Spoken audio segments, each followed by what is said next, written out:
Hello my dear student, welcome. आप सभी का स्वागत है मेरे इस यूट्यूब चैनल पे। आज के इस वीडियो में हम लोग पढ़ेंगे ब्लड क्लॉटिंग एंड लिम्फ के बारे में। ये हमारा बच्चों नेक्स्ट पार्ट है लाइफ प्रोसेस चैप्टर का, क्लास 10th का। तो चलो हम लोग इसको स्टार्ट करते हैं। जैसा कि लास्ट क्लास में बच्चों हम लोगों ने ट्रांसपोर्टेशन में हम लोगों ने ह्यूमन सर्कुलेटरी सिस्टम्स के बारे में पढ़ा, जिसमें हार्ट के बारे में, ब्लड वेसल्स के बारे में हम लोगों ने और सर्कुलेशंस के बारे में थोड़ा सा पढ़ा था। अभी इसमें बचा हुआ था 2 टॉपिक बचा है, तो मैं इस 2 टॉपिक को इस वीडियो में कवर करूंगा, जिसका नाम है, एक है तो ब्लड क्लॉटिंग और दूसरा है आपका लिम्फ के बारे में। तो चलो सबसे पहले हम लोग देखते हैं ब्लड क्लॉटिंग। तो ब्लड क्लॉटिंग होता क्या है उसको जाने बच्चों। उससे पहले कि जब कभी भी हम इंजर्ड होते हैं, कहीं पे हाथ में कट जाता है किसी शार्प ऑब्जेक्ट से, तो वहां से ब्लीडिंग होने लगता है। और हम ऑब्जर्व करते हैं कि बच्चों ब्लीडिंग जो होता है कुछ देर के बाद अपने आप बंद भी हो जाता है। तो ऐसा क्या हुआ जिससे ब्लीडिंग अपने आप रुक गया है, ठीक है ना। तो ब्लीडिंग रुकने का जो मेन रीजन होता है वो होता है ब्लड क्लोटिंग। इसी ब्लड क्लोटिंग, उसको हम लोग दूसरे लैंग्वेज में बोल सकते हैं बच्चों, ब्लड कोआगुलेशंस कहा जाता है। तो ब्लड क्लोटिंग या ब्लड कोआगुलेशन एक इंपॉर्टेंट प्रोसेस होता है, जिससे क्या होता है, एक्सेसिव ब्लडिंग जो हो रहा है, एक्सेसिव ब्लड जो लॉस होता है इंजर्ड बॉडी पार्ट से, उसको ये प्रिवेंट करता है तुम्हारा, ठीक है ना। Prevent the excessive bleeding when the blood vessel is injured, that's clear। अब इस ब्लीडिंग को रोकने के लिए, दैट मीन्स जो ब्लड कोगुलेशंस होता है उसके लिए सबसे इंपॉर्टेंट जो कंपोनेंट है ब्लड का वो है प्लेटलेट्स। तो प्लेटलेट्स एक तरह का हम लोग का ब्लड का कंपोनेंट्स है, ब्लड सेल्स का पार्ट है, ठीक है। और यही एक इंपॉर्टेंट रोल प्ले करता है ब्लड क्लॉटिंग्स में। क्यों बच्चों? क्योंकि ये जो प्लेटलेट्स होता है एंड प्रोटीन जो प्लाज्मा में प्रेजेंट होता है, ये सारे मिलके एक एक सीरीज ऑफ रिएक्शंस करते हैं, कैस्केड ऑफ रिएक्शंस करते हैं, जिनसे अल्टीमेटली क्या होता है, ये जो ब्लीडिंग जहाँ पे भी हो रहा है उस जगह पे एक क्लॉट बन जाता है उसके ऊपर, ठीक है ना। और इस क्लॉट के वजह से जो ब्लीडिंग का कोर्स है या फिर छेद जो होता है वो क्या होता है, बंद हो जाता है, ठीक है। कैसे, उसको हम लोग थोड़ा और डिटेल में समझने की कोशिश करते हैं। जैसे मान लेते हैं कि ये ब्लड वेसल्स है ना, और ये ब्लड वेसल्स यहाँ से ब्रोकन हो चुका है, फट गया है, कट गया है। दैट मीन्स अब यहाँ से क्या हो रहा है, ब्लड के पार्ट्स यहाँ से लॉस हो रहे हैं, red blood cells, WBC, RBC, हर तरह के ब्लड प्लाज्मा यहाँ से लॉस होता है। तो इस पर्टिकुलर जगह पे बच्चों ये जो प्लेटलेट्स मैंने बोला, ये प्लेटलेट्स आता है, ठीक है, और यहाँ पे एक्टिवेट करता है केमिकल रिएक्शंस को, ठीक है। तो यहाँ पे देख सकते हैं कि जो टिश्यू है एंड प्लेटलेट्स होता है, ये at the site of wound, जहाँ पे ये इंजर्ड पार्ट है जहाँ से ब्लीडिंग अल्टीमेटली हो रहा है, तो वहाँ पे एक एंजाइमेटिक रिएक्शन स्टार्ट करता है। और उस एंजाइमेटिक रिएक्शन में जो सबसे इंपॉर्टेंट यहाँ पे एंजाइम है, दैट इज द थ्रोम्बोप्लास्टिन्स। ये क्या करता है, थ्रोम्बोप्लास्टिन प्रोथ्रोम्बिन्स, ये प्लाज्मा का एक वन ऑफ द प्रोटीन होता है, प्लाज्मा प्रोटीन होता है। तो इस प्रोथ्रोम्बिन्स को एक्टिवेट कर देता है कौन सा enzyme, thromboplastin. With the help of the calcium और विटामिन के बेसिस पे ये थ्रोम्बिन्स में कन्वर्ट हो जाता है। थ्रोम्बिन में कन्वर्जेंस के बाद यहाँ पे क्या होता है, ये जो थ्रोम्बिन है अब एक्टिव है, ये क्या है, एक्टिव हो चुका है, पहले इनएक्टिव फॉर्म में था, तो इसलिए हम लोग बोले इसको प्रोथ्रोम्बिन्स।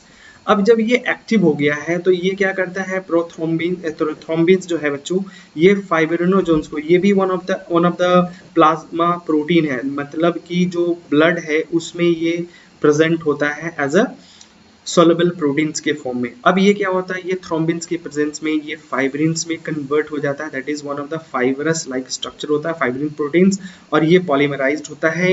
और पॉलीमराइज होकर बच्चों ये इस तरह से जिस जगह पे जहाँ पे इंजर्ड पार्ट था उस जगह पे इस तरह से क्लॉट का फॉर्मेशन करता है। जैसे ये फाइबर्स है, देख रहे हो ये फाइबर्स, और इस फाइबर्स के बीच में ब्लड के सेल्स फंस गए हैं, तो फाइबर्स प्लस जो ब्लड के सेल्स हैं ये मिलके एक क्लॉट का फॉर्मेशन करते हैं। इससे ये इनिशिएशन हो जाता है तुम्हारा ब्लड क्लॉटिंग्स का, और अल्टीमेटली जो है यहाँ से ब्लड जो लॉस हो रहा था वो यहाँ से बंद हो जाता है तुम्हारा।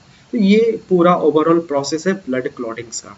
तो ब्लड क्लॉटिंग्स का इतना ही इंपॉर्टेंट है कि एक्सेसिव जो भी ब्लड है बॉडी पार्ट से, कहीं इंजर्ड पार्ट से, वहां से ही ब्लड लॉस को रोकना, ठीक है। तो दैट्स क्लियर।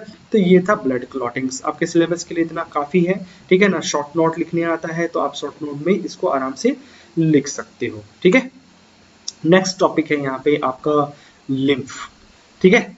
तो लिम्फ बेसिकली क्या होता है बच्चों, जब ब्लड कैपिलरी से फिल्टर होके, है ना। कैपिलरी जो होता है ह्यूमन बॉडी में वो क्या होता है, परफोरेटेड होता है, छोटे छोटे उसमें बहुत सारे पोर्स होते हैं। तो जब ब्लड जो है आर्टरी से होता हुआ कैपिलरी में जब पहुंचता है तो उस कैपिलरी से ब्लड का कुछ पोर्शन फिल्टर होके ब्लड वेसल से बाहर चला जाता है। तो कहाँ चला गया है, इंटरसेलुलर स्पेस में चला गया। कहाँ पे, इंटरसेलुलर स्पेस में। तो अब यही ब्लड कहलाने लगता है, लिम्फ कहलाने लगता है। तो दैट मीन्स अब हम लोग डेफिनेशन लिख सकते हैं शॉर्ट नोट के फॉर्म में। तो लिम्फ क्या है, is a colourless fluid which present in intercellular space, और इट इज फॉर्म्ड, कैसे बनता है, इट इज फॉर्म्ड, ठीक है, it is formed from the plasma which escape from the capillaries. तो कैपिलरीज से एस्केप क्यों कर रहा है, क्योंकि कैपिलरीज क्या होता है, परफोरेटेड होता है, ठीक है। तो ये भी ध्यान रखना कि जो लिम्फ है वो ब्लड से ही बनता है। तो अब यहाँ पे हम लोग थोड़ा सा कंपेयर करते हैं, क्योंकि ये कंपैरिजंस भी आपके एग्जामिनेशंस में आ सकता है, ठीक है। तो कंपेयर करते हैं, ब्लड और लिम्फ के बीच में कंपैरिजंस करते हैं। तो जैसा कि हमें पता है कि ब्लड जो होता है वो रेड कलर का होता है और लिम्फ जो होता है ये पेल येलो कलर का होता है। ब्लड में रेड ब्लड सेल्स प्रेजेंट होता है, लेकिन लिम्फ में बच्चों रेड ब्लड सेल्स नहीं होता है। ब्लड का जो फ्लो होता है ना, वो आपका बाई डायरेक्शनल फ्लो होता है। बाई डायरेक्शनल का मतलब हो गया जैसे आपका जैसे कि हार्ट से आया आपका आर्टरीज में, फिर आर्टरी से कैपिलरी, और कैपिलरी से फिर से क्या हो जाएगा, वेन के थ्रू हार्ट में चला जाता है, that is by directional flow होता है। लेकिन लिम्फ में हमेशा इसमें क्या होता है, यूनि डायरेक्शनल फ्लो होता है। कैसा होता है, आगे थोड़ा सा देखते हैं हम लोग इसको। जो ब्लड का फ्लो होता है वो रैपिड होता है, बहुत तेजी से हो रहा होता है, लेकिन जो आपका लिम्फ का फ्लो होता है वो बहुत स्लो तरीके से होता है। ब्लड में जो ल्यूकोसाइट दैट इज WBC जो काउंट होता है वो रिलेटिवली क्या होता है, लेस होता है, किसके, लिम्फ के। दैट मीन्स लिम्फ में क्या होता है, WBC का जो काउंट होता है वो ज्यादा होता है। और ब्लड में प्लेटलेट्स प्रेजेंट होता है, लेकिन लिम्फ में आपका ब्लड प्लेटलेट्स क्या होता है, अब्सेंट होता है, ठीक है, अब्सेंट होता है तुम्हारा इसमें, ठीक है। तो ये कंपैरिजन टेबल्स भी आपको याद रखना है अपने एग्जामिनेशंस के लिए। नेक्स्ट आते हैं हम लोग थोड़ा सा देखते हैं ये लिम्फ बनता कैसे है, और ये फिर लिम्फ जो बना है मतलब ब्लड वेसल्स के बाहर जो चला गया वो वापस अपने ब्लड के मेन ब्लड फ्लो में जाएगा कि नहीं जाएगा, उसके बारे में हम लोग थोड़ा सा यहाँ पे देखते हैं। तो हम लोग उसको में पढ़ते हैं लिम्फेटिक सिस्टम्स। तो बेसिकली मैंने अभी क्या बोला, जब ब्लड जो है कैपिलरीज में इंटर करता है, ये है कैपिलरीज, कहाँ से आ रहा है, तो आर्टरी, हार्ट हो गया, हार्ट से आर्टेरियल सिस्टम रिलीज होता है, आर्टेरियल सिस्टम आर्टेरियोल्स में डिवाइड होते हुए फाइनली कैपिलरी में बनता है। और इसी कैपिलरीज में से क्या होता है, ब्लड का बहुत सारा कंपोनेंट्स जो होता है वो स्केप कर जाता है ना, बाहर निकल जाता है। तो ये कहाँ आ गया, आउटसाइड आ गया, इंटरसेलुलर स्पेस में आ गया है। तो ये अब लिम्फ कहलाने लगा, ठीक है। और ये वेन देख रहे हो, वापस में जो भी ब्लड है उसको वापस लेके चला जाता है। अब जो भी ब्लड का पार्ट आपके ब्लड वेसल से बाहर आ गया, अब उसको हम तो लिम्फ कह रहे हैं। बट ये लिम्फ वापस ड्रेन होके कहाँ आएगा, वापस से देख रहे हो ना यहाँ पे कहाँ से मेन सर्कुलेटरी सिस्टम में आया है। तो अब आने के लिए यहाँ पे कैसे रास्ते हैं, तो यहाँ पे different type of lymphatic capillaries वगैरह होता है बच्चों। यहाँ पे देखो लिखा है lymph drain into the lymphatic capillaries which form the lymphatic vessels and then finally that lymphatic vessels join to form a large lymph when का फॉर्मेशंस करता है लिम्फेटिक डक्ट, और लिम्फेटिक डक्ट फाइनली मिल जाता है लिम्फेटिक वेन में मिल जाता है, ठीक है। तो यहाँ पे देख सकते हो ये लिम्फेटिक कैपिलरी है, ये लिम्फेटिक वेसल्स है, लिम्फेटिक वेसल्स है, और लिम्फेटिक वेसल्स फाइनली किस में आ गया, मेजर वेना कावा में आके फिर से वापस से हार्ट में चला जाता है, ठीक है। और बीच बीच में यहाँ पे क्या होता है, इस तरह से लिम्फ नोड प्रेजेंट होता है, और इस लिम्फ नोड में जो WBC है उसमें लिम्फोसाइट सेल्स जो होता है ना उसका काउंट सबसे ज्यादा होता है।